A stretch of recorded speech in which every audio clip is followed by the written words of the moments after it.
tanaman hortikultura, strawberry. Karena batangnya itu hampir mirip sama dengan straw. Tahu straw nggak? Sedotan. Jadi ada rongganya di sini. Nah ini strawberry itu namanya jenis ya, jenis buah, ada blueberry dan lain-lain. Nah ini strawberry. Nah jadi tetap air di jam katakanlah jam 4.30, kalau jam 4.30 kalau masih gelap, di jam 6 sampai jam 10 ya. Tapi jam psikologis 4.30 sampai jam 9.30 itu akan masuk ke dalam jaringan perakaran. Kemudian dipompa oleh jantung. Komandonya adalah jantungnya tanaman adalah daun. Kemudian karbon dioksida akan masuk ke dalam stomata mulut daun. Nah, hasil dari proses fotosintesis akan mendapatkan sugar, gula, pati atau karbohidrat. Kemudian akan mengeluarkan oksigen dan air, ya, air yang akan dilepaskan oleh proses transpirasi. Maka kalau tidak ada yang namanya tanaman dan tumbuhan, sudah dipastikan tidak akan ada kehidupan di alam semesta ini. Itu aja syaratnya. Jadi ahli ilmuwan manapun saja mau mendeteksi kehidupan di planet lain, kalau syaratnya tidak ada tumbuhan, berarti tidak akan ada air. Ya, nah itu kuncinya. Nah ini kalau kita buat animasinya seperti ini dalam tanah ini, ribet, prosesnya luar biasa. Nah ini istilah transpirasi.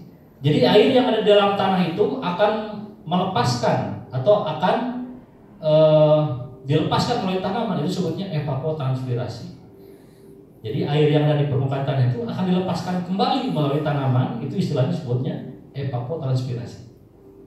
Kalau evaporasi, tanah yang langsung menguap, ya, air yang mengandung air yang di dalam tanah langsung menguap namanya evaporasi. Kalau evapotranspirasi melalui tanaman. Nah kemudian produk fotosintesa, karena di SOP base farm ini yang lebih dominan. Ya, kalau yang terbaru sekarang adanya di 50 gram. Ya, 50 gram. Sebetulnya, nah ini biasanya petani ya. Pak, fotosintesa bisa nggak untuk jeruk? Oh bisa. Kenapa nggak ada gambar? Itu petani, hati-hati. Umum itu. Buat petai bisa nggak Pak? Oh nggak ada gambarnya. Nah, kita harus berikan pemahaman. Ini hanya sebatas desain saja. Maka dari itu, fotosintesa atau produk ekofarming fotosintesa ini bisa digunakan untuk setiap komoditas tanaman, baik tanaman pangan, palawija, hortikultura, perkebunan dan kehutanan. Ya. Kemudian kalau ditanya sekarang kandungan NPK-nya berapa? Ada yang tahu NPK-nya? Cukup tinggi, 10, 10, 10. Tinggi nggak kira-kira? 10%, 10%, 10%. Nah, dari mana? Karena produsen mengajukan izin edarnya adalah izin anorganik. Nah, maka di sini sudah tidak lagi polemik membanding-bandingkan. Gue itu fotosintesis itu kimia itu. Nah, Bapak dan Ibu aja makan garam itu kimia. Menghirup oksigen itu kimia. Proses fotosintesis kimia juga. Nah, maka yang sama-sama kita perangi itu adalah kimia sintetis.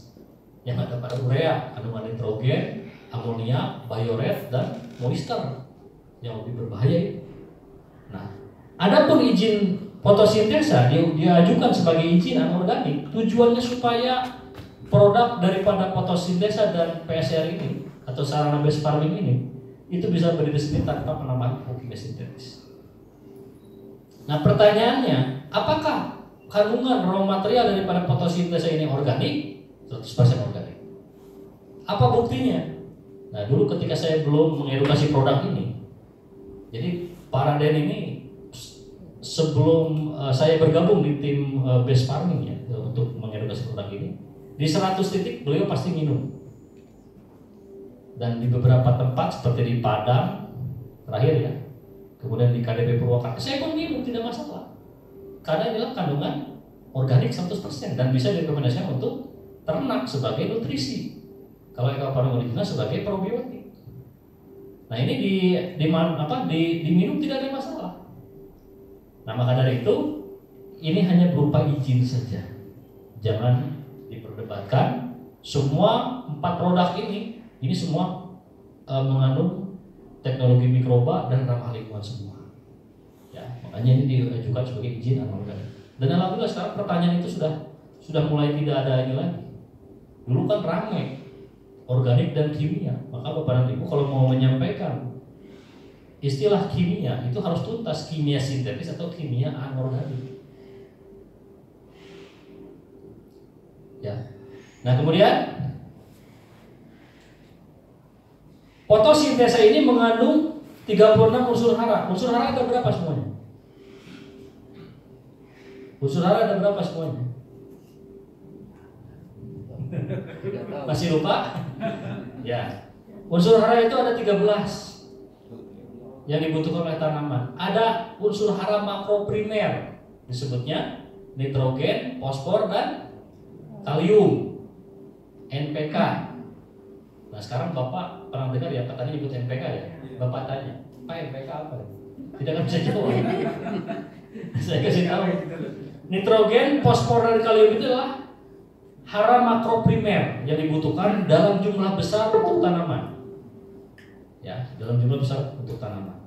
Kemudian ada lagi hara makro sekunder, kalsium, magnesium, dan sulfur.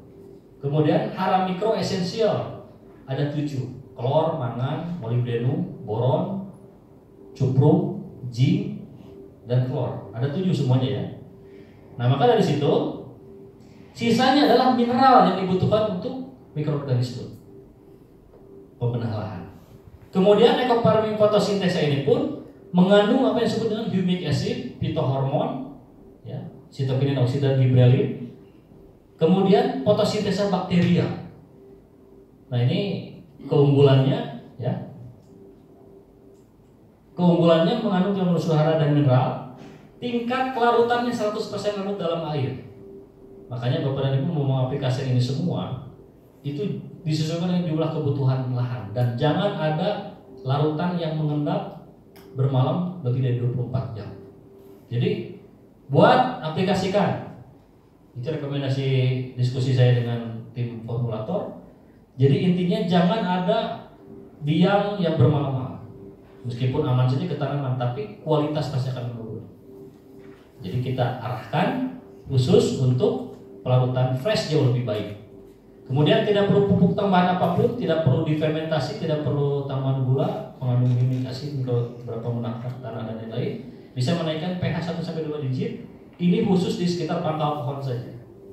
Nah, khusus untuk lahan yang berupa hamparan, baik itu tanaman pangan dan palawija, sawah dan berupa bedengan atau ladang, itu bisa menggunakan untuk menaikkan pH ya, itu bisa menggunakan dolomit.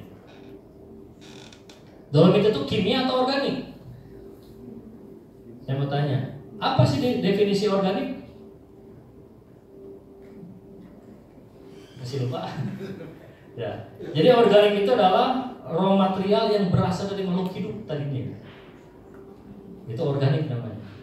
Kalau anorganik berarti bukan dari makhluk hidup.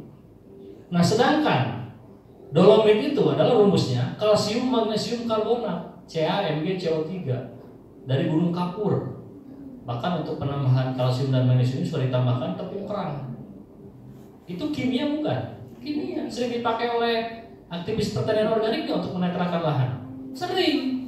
Nah, maka kimia dan organik versus itu sudah tidak ada lagi yang membentur-benturkan kepentingan. Apalagi yaitu rame antara produk organik dan kimia saling menyerang. Itu yang korban mitranya bingung. Nah, padahal tadi ya, yang namanya unsur itu adalah unsur kimia semua. Nitrogen, fosfor, dan kalium yang ada pada ekofarming original itu kimia bukan? Unsur kimia bukan? Unsur kimia, meskipun didapatnya dari kimia organik. Apakah ada nitrogen yang bersifat organik? Tahu nitrogen nggak? Nitrogen, gas, unsur yang dibutuhkan oleh tanaman. Nah, ada yang berupa NH3, sumbernya seperti urea itu. Ternyata 46% disebutnya adalah kandungan nitrogen. Kemudian ada bioret dan moisture, sisanya ternyata paling banyak adalah NH3. Nah, itu NH3 itu adalah nitrogen sintetis. Nah, kalau Bapak mau menggunakan nitrogen organik, salah satunya urin ternak. Tapi di sini sudah lengkap semua ada. Bahkan dilengkapi dengan nitrobakter. Contoh seperti Pilosolis, kandungan nitrogennya berapa? Di bawah 1%. Tapi kenapa bisa menghijaukan warna daun kelapa sawit? Nah, itulah teknologi. Karena setiap produk di PTBS ini semuanya mengandung teknologi. Syarat teknologi yang saya definisikan ya, bukan kata orang lain. Yang saya definisikan, syarat teknologi itu yang pertama, tidak memerlukan kesepakatan banyak orang. Yang kedua, mempermudah kinerja untuk manusia. Itu teknologi. Makanya PSR dibuat. Tidak usah ada kesepakatan para ahli. Kita buat saja udah. Nah, sekarang mulai muncul kompetitor yang menyusup di Zoom meeting. Ujung-ujungnya saya nantang debat Pawan dengan Paraden. Kira-kira buat apa itu debat? Ya kalau misalkan memang peneliti kemudian dan memang researchers katakanlah, ya buat aja, nggak usah bikin ribut. Nah, itu terkadang ya itulah namanya persaingan dagang. Nah kemudian jadi intinya keunggulannya cukup luar biasa untuk fotosintesa ini. Kemudian fotosintesa bakteria pun ini bermanfaat untuk tanaman menangkap energi matahari. Tepatnya adalah menangkap panjang gelombang tertentu cahaya fotosintesis. Nah, maka dari 4 jam fisiologis tanaman tadi, kita sudah tidak lagi yang mendengar atau menyaksikan parameter aplikasi produk PTBS di jam 12 siang, jam 1 siang. Ya, stomata sudah tertutup semua. Bahkan di situ airnya saja kalau kontak dengan cahaya matahari itu bisa menjadi surya kanta atau surya kanta enggak? Lux apa namanya? Nah, kaca pembesar itu bisa gosong, hati-hati. Jadi pengaplikasian untuk sarana pertanian base farming ini yaitu di jam 6 sampai jam 10 maksimal. Tidak boleh lebih dari itu. Nah, ini manfaat dari fotosintesa bakteria. Salah satunya sel bakteri PSB ini 60% protein. Makanya bisa dimakan, bisa diminum. Cuman jangan keterusan, meskipun proteinnya bukan untuk manusia. Ya, karena ini mahal. Nah, ini. Kemudian aktivitas PSB mampu menambah suplemen dan nutrisi sehingga mengurangi penggunaan pupuk kimia sintetis. Maka di sini kita mengklaim dengan sarana base farming ini kita tidak lagi menggunakan pupuk kimia sintetis. Nah, alhamdulillah ini sudah terbukti. Tadi Bapak dan Ibu ya yang datang belakangan kemudian belum menyimak seperti apa. Nah, ini sedang live streaming di YouTube saya ya. Silakan pelajari lagi nanti materi ini. Karena kunci daripada aplikasi sarana pertanian ini, setelah kita paham materinya, kita harus mencoba. Kalau kita tidak mencoba, telunjuk kita itu tidak mandi. Petani tidak akan percaya. Jadi istilah telunjuk tidak mandi itu, ya kekuatan lisan kita itu tidak ada powernya. Makanya kita harus membuktikan semua. Munculnya aplikasi PSR pada komoditas padi pengganti NPK organik, setelah kita uji coba ternyata diaplikasikan oleh mitra, alhamdulillah tidak ada masalah. Bahkan bunga matahari tadi pun di fase vegetatif diaplikasikan PSR. 1 saset PSR dalam 28 liter air disemprot ke daun jam fotosintesis, hasilnya dahsyat. Nah, itu hasil observasi. Saya tinggal laporan ke para dan izin, kita rekomendasikan dia tidak apa-apa mengganti NPK, bukan terus-terusan pakai ini ya. Karena yang di daun itu tetap harus fotosintesa dan penginanya. Nah, seperti itu. Kemudian ya ini fotosintesa bakteria, kemudian humic acid untuk pemenah lahan. Secara kimiawi, secara fisika bisa memperbaiki tekstur fisik dan struktur, tekstur dan fisik tanah. Nah, ini humic acid ya. Kemudian untuk kimia tanahnya meningkatkan kapasitas tukar kation. Jadi kalau dibahas panjang juga ya. Kapasitas tukar kation. Selemin bertukar ya muatan selemin dengan Na+ misalnya di dalam tanah. Ya, terkadang materinya dalam kalau dipelajari. Kemudian meningkatkan pH tanah asam akibat penggunaan pupuk kimia sintetis secara terus-menerus. Nah, ini dengan aplikasi humic acid ini tanah bisa dijadikan sudah adanya pemenah tanah pada fotosintesis ini, maka sifat kimia pun akan diperbaiki karena mengandung humic acid. Kemudian biologi tanah menciptakan situasi tanah yang kondusif ya, karena memang aktivitas mikroorganisme ini bisa membantu proses dekomposisi atau penguraian material organik tadi ya. Kemudian aktivitas mikroorganisme tanah ini menghasilkan hormon, fitohormon, auksin, sitrullin dan gibberellin. Nah, ini sudah lengkap semua. Kemudian cara aplikasinya kita langsung ke SOP base farming. Nah, ini Bapak dan Ibu silakan bandingkan. Petani konvensional yang sering saya sampaikan, salah satu ketua kelompok tani di daerah Kerawang itu menggunakan untuk satu komunitas padi ya yang berumur 110 hari paling lama itu menghabiskan biaya sampai 13.175.000. 13.175.000. Biaya paling mahalnya, biaya perjudian itu paling banyak adalah di pembelian insektisida, fungisida dan molestisida. Sengaja saya tidak tampilkan merek dagang, ini hanya sebatas bahan aktif, ya. Mancozeb itu apa, propinem itu apa, fetin asetat itu apa, karbofuran, metrozid dan lain-lain, itu bisa menghabiskan 13.175.000. Dengan sarana base farming kita menghabiskan berapa? 5 juta. Berapa? 2 paket. Nah, kita hitung. Nah, ini paketannya seperti ini. Ini untuk komoditas padi, jagung, cabai dan lain-lain. Aplikasi di masa pratanam itu 1 box per hektar EPP. 2 hari berikutnya eco farming original 2 tub per hektar. Kemudian aplikasi EPP dan fotosintesa sempurna tumbuh di 10 hari setelah tanam. 1 box EPP dan 4 saset fotosintesa. Nah kemudian 10, 25, 40 dan 55 ya 4 kali aplikasi, maka dihitung dibutuhkan untuk 1 hektar komoditas padi 1 periode penanaman. Eco farming original 2 tub, eco plant protector 5 box, fotosintesa 16 saset. Pak, kenapa eco farmingnya biasanya 10? Nah itu di SOP eco farming original berdiri sendiri. Kalau ini base farming. Nah, boleh nggak Pak eco farming original diganti dengan fotosintesa atau PSR? Boleh, tidak masalah. Yang penting ini menggunakan sarana base farming secara keseluruhan. Nah kemudian dihitung. Kalau menggunakan eco farming original 2 tub berarti 2 tambah 57 tambah 16 23 product value. Plus 1 lagi adalah penambahan PSR 1 box saja untuk padi 1 hektar. Maka pas 24 PV atau 2 paket saja. Berapa harga 2 paket? Join kemitraan pertama berapa? 2,1. Paket kedua jadi berapa? 3,6. Kalau sudah jadi mitra jadi berapa? 3 juta doang. Bandingkan dengan yang tadi. Nah, bandingkan silakan. Berarti petani sudah ngirit 10 juta. Sudah untung di awal. Apakah ini cukup ideal? Nanti saya tampilkan seperti apa dempot yang sedang kita dampingi untuk base farming ini.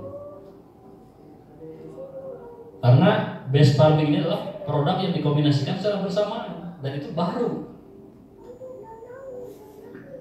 Nah, maka dari itu dari sarana pertanian PT BES ini petani sudah diuntungkan di awal.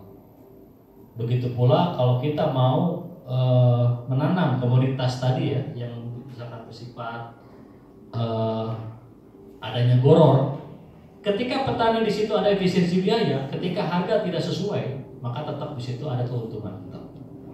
Ya, maka dari itu ini gambarannya ya, khusus untuk komoditas padi cukup mudah. Ya.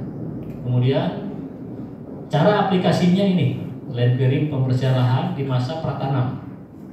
Ya, land clearing pembersihan lahan, kemudian pembejahan lahan, pengolahan lahan, kemudian penaburan materi organik berupa pukanan kalau ada. Ini di buku Farming Guidebook sudah lengkap semua ya. Penaburan dolomit, ya.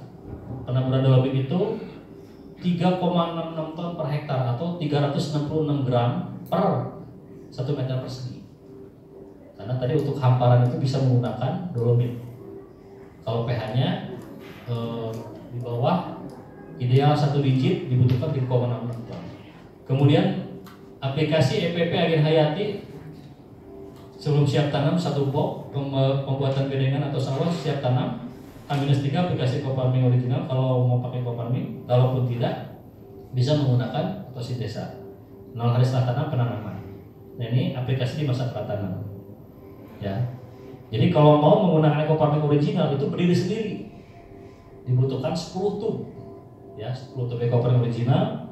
Kemudian 6 tub atau 60%-nya di masa pratanam, 4 tubnya di masa pasca tanam dan menggunakan pupuk lainnya 25%.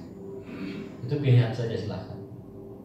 Kemudian SOP ini ya ini untuk komoditas bawang ya tetap kalau pertumbuhan belum ideal maka PSR harus turun diaplikasikan baik di kocor maupun yang kotak dengan daun. Secara prinsip kalau dikocor 1 saset dalam 20 liter air, kalau dikotakkan dengan daun 1 saset untuk 28 liter air, yang terlalu pekat tadi ya. Nah kemudian aplikasi ini alhamdulillah sudah dibuktikan baik di pisang Cavendish. Kalau untuk komoditas singkong, pepaya, pisang Cavendish, porang, tebu ya, yang berumur di atas 8 bulan. Nah ini kita menggunakan SOP ini, cuman aplikasinya sampai 8 kali ya, sampai 8 kali. Nah yang pertama 10 HST, 10, 25, 40, 55, kemudian 70, 95, 110 dan 125 setiap 15 hari sekali. Nah itu bantu dengan PSR, dibantu dikocor dengan PSR khusus untuk komoditas tanaman tadi ya, pepaya California, kemudian pisang Cavendish, kemudian singkong dan lain-lain. Jika ingin full base farming tanpa menggunakan kimia sintetis dan pestisida kimia anorganik, seperti ini ya. Nah kalau untuk komoditas buah-buahan yang tahunan berupa durian, manggis, rambutan, mangga, alpukat dan lain-lain. Nah ini kemarin kita alhamdulillah cukup sukses setiap adanya training pertanian terpadu di kebun durian berjamaah, peserta tidak kurang dari 45 orang. Dan alhamdulillah sudah angkatan ke-19. Materi kemarin yang dibahas adalah materi tentang durian.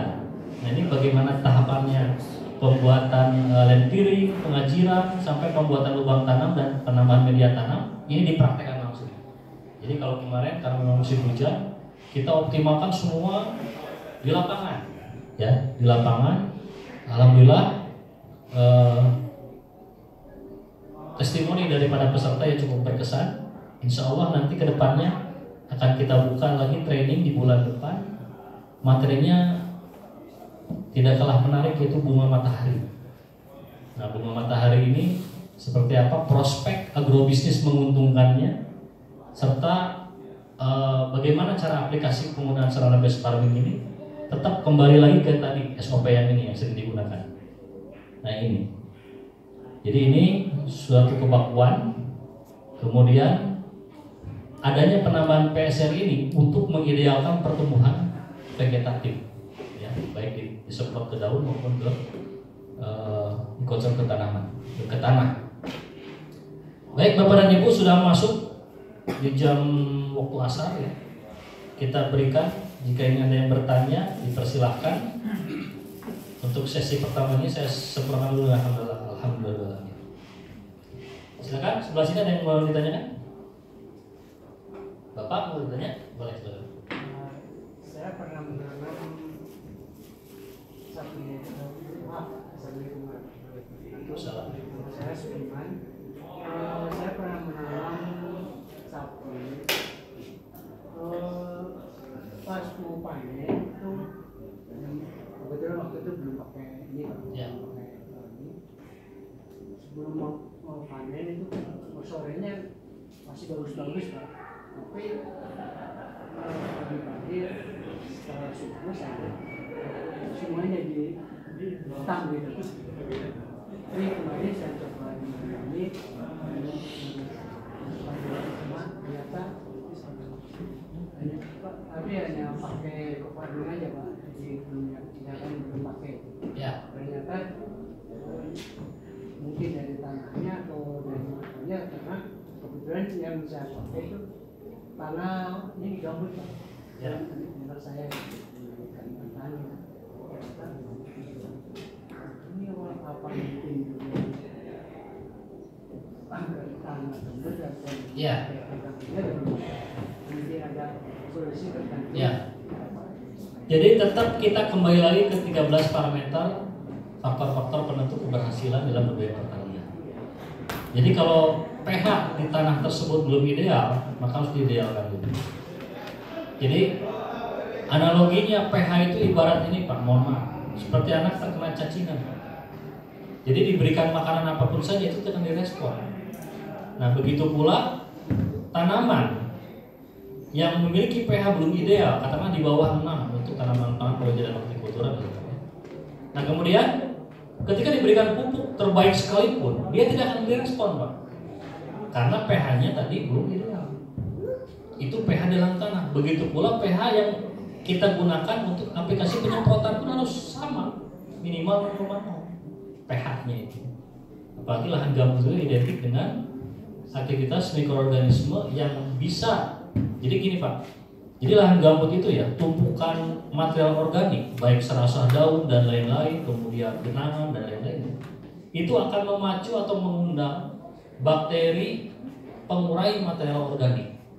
Ketika bakteri pengurai material organik ini banyak di sekitar kawasan tersebut, maka pH itu akan bersifat asam. Karena aktivitas penguraian tersebut akan menghasilkan asam organik yang tinggi. Itu teorinya. Maka dibutuhkan pH dulu, Pak. Bapak harus punya alat pH tanah dulu.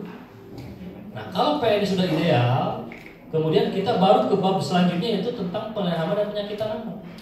Nah, penyakit yang Bapak maksud tadi itu adalah yang namanya sebut antraknosa, patek, atau penyebabnya adalah Coletroticum capsicum. Jadi cendawan yang bisa menyebabkan bercak nekrosis yang menghitam. Nah, itu kalau sudah seperti itu, ya padi, cabai itu akan turun kualitasnya. Nah, maka harus seperti apa? Nah, maka di dalam penggunaan sarana pertanian PTBS ini ada EcoPlant Protector, mulai dari treatment penanaman benih, kemudian ngikutin sesuai SOP ini. Ini namanya SOP pencegahan, Pak. Nah, kalau misalkan tiba-tiba ada serangan mendadak antara selisih 10-25, baru 3 hari kok ada hama baru lagi, itu sebutnya adalah langkah kuratif. Kuratif itu adalah pengendalian. Kalau ini preventif, pencegahan. Nah, jadi kita diberikan kebebasan. Pahit-pahitnya tadi biaya produksi yang dikeluarkan sampai 5 juta saja melakukan sarana base farming, tetap petani masih diuntungkan di awal daripada yang 10 juta lebih tadi. Nah, seperti itu. Jadi keunggulan daripada produk base farming ini seperti saya sampaikan tadi, makanya namanya EcoPlant Protector. Kalau tadi petani ada ngobat hama, doa kan? Ini pun kita punya doa. EcoPlant Protector silakan lihat di Google Translate apa artinya. Pelindung tanaman yang ramah lingkungan. Jadi kita tidak akan lagi menggunakan istilah fungisida, bakterisida. Cukup ini saja. Cuman kita harus tahu keunggulan produk ini, kunci keberhasilan seperti apa. Dan alhamdulillah yang yang tahu petani ya, karena ini bukan racun, Pak. Bukan racun yang memiliki efek knockdown di bawah 1 jam ulat mati, bukan. Makanya di sini kita harus tahu kunci keberhasilannya. Mulai dari penanaman benih, kemudian aplikasian masa pratanam, kemudian pasca tanam 10, 25, 45. Untuk cabai pun ini rekomendasinya. Cuma kalau untuk cabai bisa 7-8 kali aplikasi kalau umurnya panjang, di atas padi, Pak. Nah, cuma nanti di antara sela-sela ini harus diaplikasikan langkah kuratif kalau sudah ada serangan yang memang harus kita aplikasikan. Itu bebas, mau sepekan 2 kali boleh. Itulah keunggulan kalau kita punya produk ramah lingkungan. Ya, ya. Ibu, ada yang mau tanyakan? Assalamualaikum warahmatullahi wabarakatuh. Salam. Saya Dewi, Pak. Saya mau menanyakan 2 pertanyaan. Yang pertama itu untuk tanaman cabai, Pak. Ya. Saya petani binaan saya di Sulawesi kan tanam cabai. Untuk formulanya waktu itu ikutin yang dari saran Bapak ya, Eco Farming, kemudian fotosintesa, sama EcoPlant Protector Agen Hayati. Cuman karena petaninya bilang dia mau ambil 1 paket dulu, jadi saya belum sarankan slow release, Pak. Jadi waktu itu cuma ada itu. Nah terus Agen Hayati, EcoPlant Protector udah pas pratanam, kemudian Eco Farming udah sesuai urutannya. Nah kemudian sudah penyemprotan pertama untuk fotosintesa. Nah cuman kemarin saya dapat laporan katanya kok perkembangannya belum terlihat ya, katanya belum terlihat bagus. Nah terus saya arahkan untuk Pak, coba Bapak repeat order lagi, karena kalau ingin bagus sekali Bapak gunakan slow release, saya bilang seperti itu. Tanaman apa, Bu? Cabai, Pak. Oh, cabai. Cabai. Nah itu cuman nah beliau itu belum repeat order Pak. Jadi yang ada di beliau itu produknya fotosintesa sama EcoPlant Protector Agen Hayati, itu aja Pak. Nah, apa ada solusi lain Pak? Karena dianya belum order slow release, saya juga gede-gedegan ini. Pertama itu Pak ya. Nah terus yang kedua ya, untuk tanaman sawit Pak, kan sawit saya ada petani binaan di Bengkulu, harga masih belum naik Pak. Jadi kalau untuk slow release dia masih belum order lagi, biasanya slow release. Nah terus solusinya dia ordernya eco farming. Nah kemarin tuh di Eco dan Demplot di 7 petani katanya gitu Pak. Nah untuk pH tanah sudah dicek Pak, 6,5 pH tanahnya. Kemudian dia pakailah si eco farming Pak, itu 2 liter per pohon ya kan, udah ikutin lah ininya, dosisnya. Nah cuman pertanyaan saya Pak, kalau eco farming supaya Demplot ini itu bagus, aplikasiannya per berapa kali? Ya. Berapa? Yang pertama pertanyaan tentang komoditas hortikultura Bu ya, terutama cabai. Nah ini penggunaan sarana base farming ini tadi diperkuatnya PSR ini harus masuk wajib, karena tadi ya ada beberapa yang memang ideal dalam menggunakan fotosintesa pun bisa, cuman dosis ditingkatkan. Nah cuman kalau kita ingin adanya efisiensi biaya, dosis tetap di sekitar 16 saset ya kalau untuk ini. Kemudian PSR itu digunakan pengideal NPK-nya Bu, tetap harus masuk. Nah itu bisa dikocor atau di tahapan pertama bisa diaplikasikan ke daun, tidak masalah. Yang penting 1 saset untuk 28 liter air. Nah kemudian penggantinya apa? Ya tadi penggantinya kalau misalkan tidak ada itu fotosintesa harus double. Bahkan Paraden pernah menyampaikan ke saya, Paraden kalau ingin full padi berapa saset tanpa NPK anorganik? Saya main 40 Pak, wah lebih mahal lagi biayanya. Makanya saya sebagai tim base farming penjembatan antara produsen, distributor, kemudian yang mengedukasi para mitra, cukup di 2 paket saja. Cuman kita mainkan di PSR. Karena yang salah satu keunggulan yang bisa menarik perhatian para petani adanya efisiensi biaya, yang kedua adanya efektivitas peningkatan hasil. Nah itu berarti Pak si itunya kan udah pakai 4 saset si fotosintesanya, jadi dinaikkan dosisnya atau berapa luasan? Luasnya tuh 1 Pak, 1 hektar. 1 hektar. Iya. Terus tanamannya sudah seperti apa? Baru usia kemarin 7 Kalau hari. untuk tanaman umur? Iya 7 hari. 7 hari. 7 hari setelah tanam Pak. Oh baru awal 7 harian? Betul. Berarti baru nanam? Baru pindah lahan terus selang 7 hari.